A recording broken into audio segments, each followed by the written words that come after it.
Quand réussir ne suffit jamais. Je me suis récemment préparé pour un défi physique important.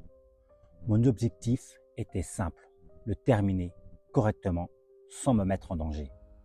Je savais que j'étais prêt, je savais que ça passerait, mais une fois lancé, c'était devenu plus fort que moi.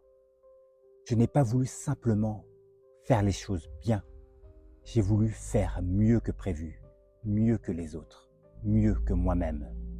Objectivement, j'ai réussi, même au-delà de ce que j'avais imaginé.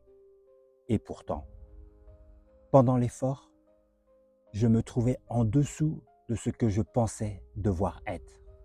Pas assez fort, pas assez fluide, pas assez performant. Être dépassé, ne pas pouvoir rivaliser, me renvoyait à une image de faiblesse que je ne supportais pas. À la fin, je n'ai pas ressenti de la fierté. J'ai ressenti une forme de déception envers moi-même, comme si ce que j'avais accompli n'était jamais suffisant. Je me suis rendu compte que ce n'était pas lié à ce défi en particulier. Je fais ça partout. Quand quelque chose fonctionne, je vois ce qui aurait pu être mieux.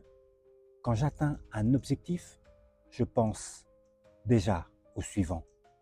Je regarde le verre à moitié vide et je passe à côté de ce qui devrait me rendre heureux. Ce n'est pas que je manque de capacité, ce n'est pas que je n'avance pas, c'est que je ne sais pas m'arrêter pour ressentir ce que je viens d'accomplir.